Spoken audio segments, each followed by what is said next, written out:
Ladies, gentlemen, let the show begin. Alright, do you like video games? And I know you do. What about entertainment? We got that too. Video game, I'm on a video game. Video game, oh, what's the name? Video Game Armada. This is One John the Gamer Boss Bronze. Any information on for True Backlash? Yes, we're still doing this. Dragon Ball Fighter Z. No, I will never call it Fighter Z, because that's stupid. Where we last left off, we're still in the surprisingly bland final Android saga, where we keep beating up clones. Android 21 looks freaked out and barely holding on to her inner evil, and then she calms down and we move on. Then we get to the second stage, same thing, moving on, etc., etc. Jeez. At this point, I think most of the story's been told already. Well, even though that may be the case, this is the final arc. What if we got to, like, I don't know. What's a good example? Technically, the final arc should have been Cell in the original Dragon Ball Z canon with Akira Toriyama, and nothing happened.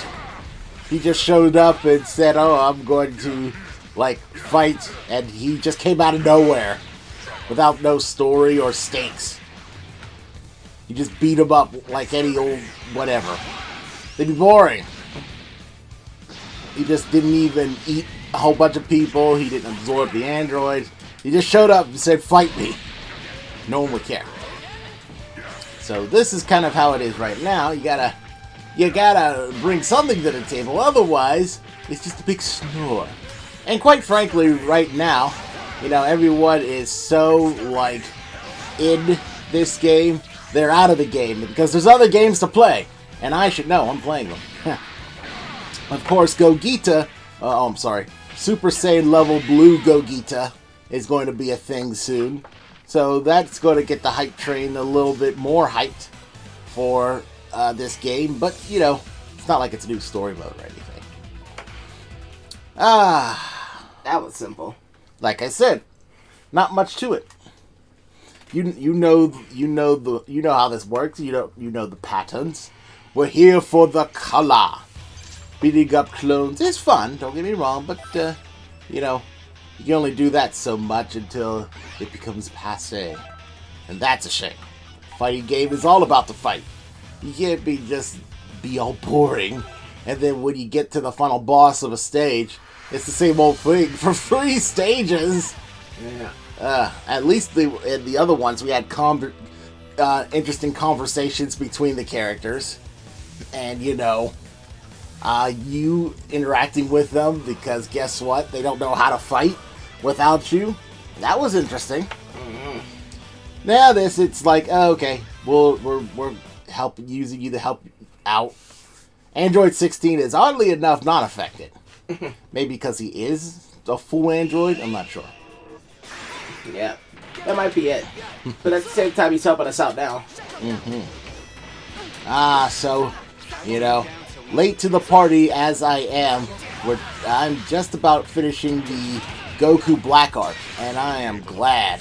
I know a lot of you guys out there didn't appreciate the Deus Ex Machina button to solve the problem of today, but if you really think about it, that's pretty much Goku in a nutshell. He doesn't really solve any of the problems himself. Sure, Golden Frieza. Well, even with Golden Frieza, he needed help from Whis, because guess what? Vegeta couldn't get it done. Vegeta's he's not really a good enough guy. Remember, he was the hitman of planets, just blowing things up, screwing people's lives over. Mass, destroyer. That guy, he becomes a family man, suddenly he's a good guy? I don't think so. But the point is, he couldn't get it done with Golden Frieza. Goku had to take care of that, but even then, he needed help from Whis to reset time, because Golden Frieza, I guess at the time, regular Frieza, like a baby, destroyed the planet. So that's, Goku. As much as I love the brother, he is the quintessential warrior, always wanting to push his limits to higher and higher. At the end of the day, I don't recall any time since Z that he was able to solve the problem himself. What do you think? Yeah. Can you think of anything? I don't think I'm missing anything. For Vegeta? No, for Goku. Goku? I know it's hard to hear me when you got those headsets on. Hold on, let me help you. There you go. No, I mean, it's been a while. It's just the last one was Frieza. And even then, he didn't finish the job there. Exactly. Yeah. Mm-hmm. So, Frieza, and even then, he didn't even reach that level on his own. It was after, Krillin was fridged that he got the Ultra Superpower. Yeah. He wouldn't have been able to do it on his own. Even one of his strongest techniques, the Spirit Bomb, is basically taking power from life itself to attack his enemies. That in itself isn't like his own move from his own strength. Maybe that's why he's so effective. Maybe because he requires the help of so many people to get the job done. Yeah, but most of those characters are either treated like total jobbers, or in the case of Gohan, never really has the killer instinct to fight too much. Or in the case of Vegeta, he's so close to surpassing Goku, but he never really does it. Wow.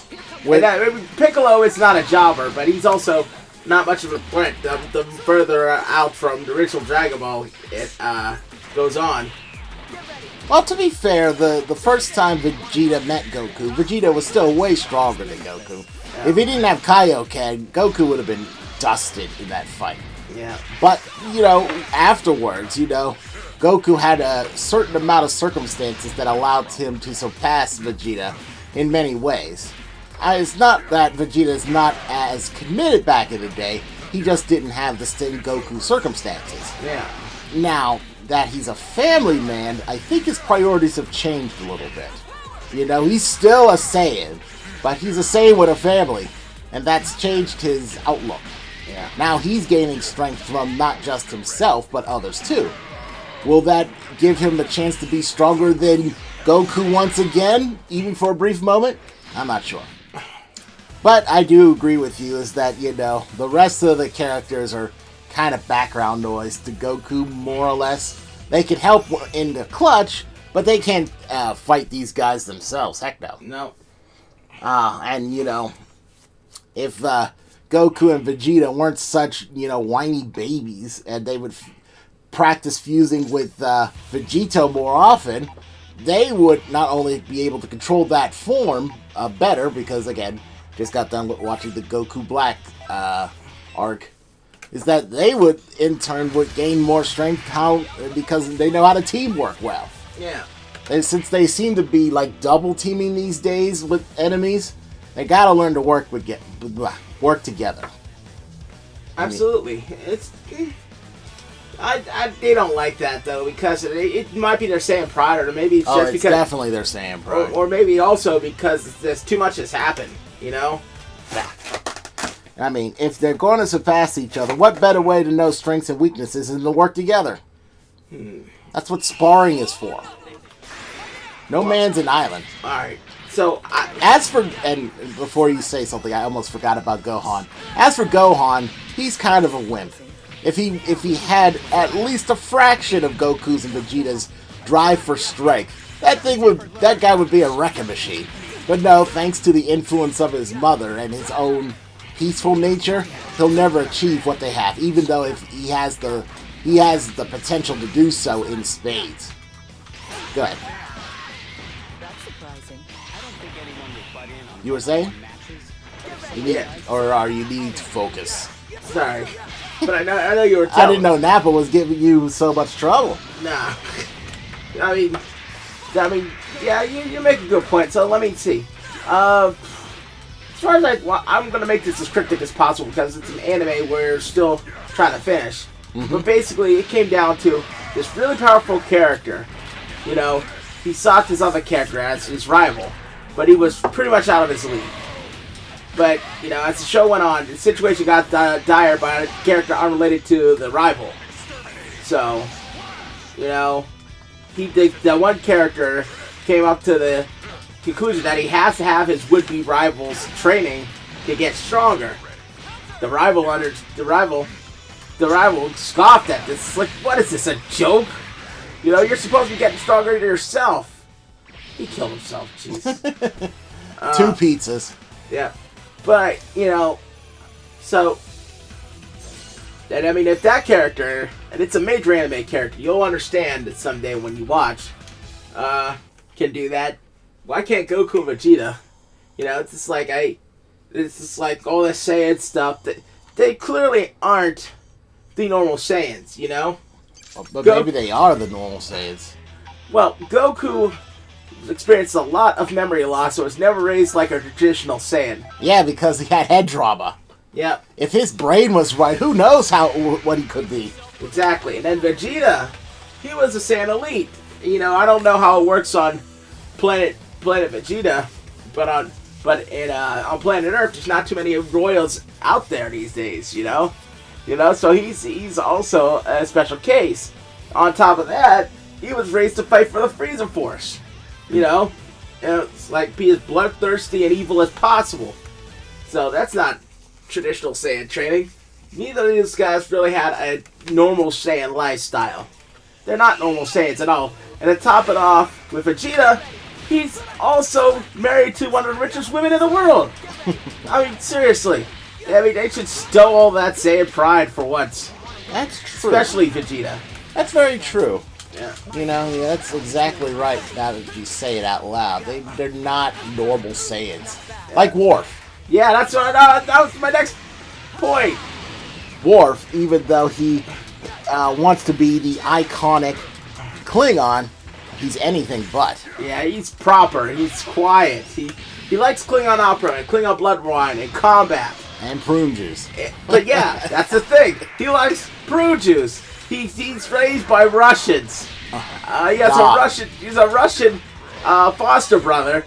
And, you know, most other Klingons are girl crazy and loud and rambunctious and arrogant. Most of them are jerks. Not all of them. Some of them are just downright evil and manipulative. You know, Worf is nothing like anything like that. He'd fit more in Starfleet than he ever does on the Klingon Empire. You know? True enough. And you know that's clean. I'll admit I always liked Worf back in the days when I was watching Star Trek: The Next Generation. These days I still do to a point, but I sort of appreciate everyone in this series. I mean, I did back in the day too. I liked them all, but Worf was just a little bit cooler in my eyes. Yeah. A little bit cooler. And of course, everyone makes the jokes about Worf, how he gets owned by everything. I didn't know that until I started doing TV tropes. Like, really? I never saw Worf like that. Nope. It makes sense. Worf is not a jobber. He wouldn't have so many moments of epicness if he did. I mean, we should create a video where Worf just owns people to counteract it. Yeah. There probably is something like that already. Yeah, I think so too. But,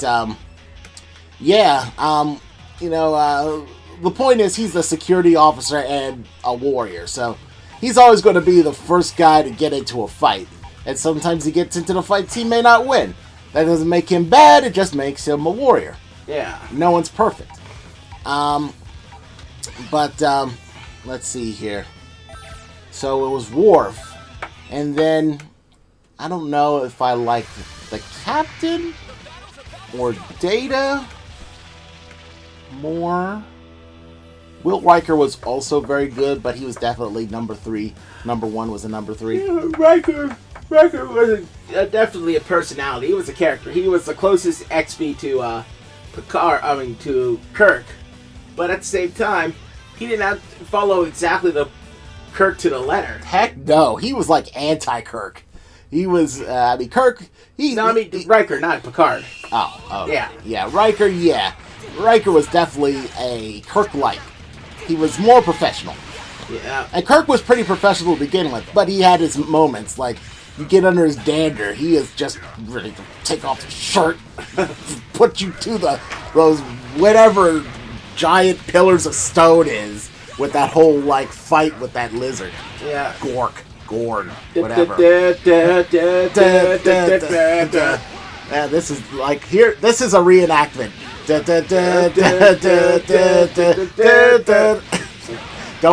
Don't pay attention to the laser beams and the flying weird things, and the girl who's also an android who also shoots beams. This is a reenactment. But yeah.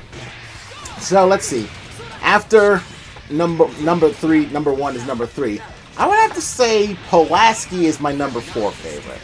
So, not many people are going to agree with you there. Why? Because they don't like her attitude?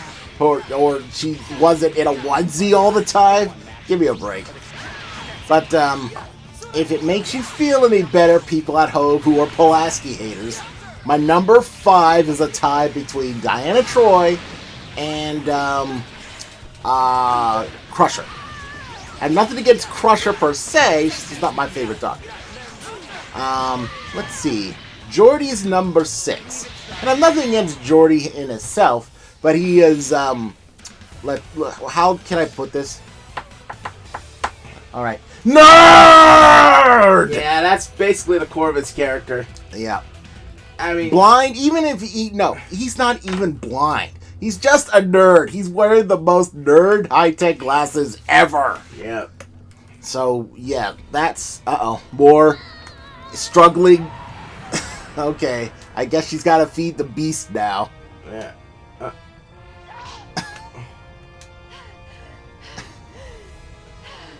That is not how you pants like that. I can't even do it. Oh, man, that'll make my mouth all dry. 16. What is... I'm sorry. We know what's up with her. I'm... But she's trying to resist it now?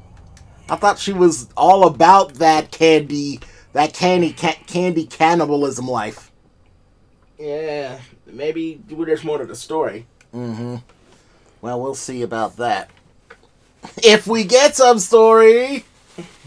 But, that's just my gripe. Anyway, more... hey, look, I think that's an actual credit over there. Let's see if we can get to him. Let's see if we can get to him so we can finally get some story. How about that?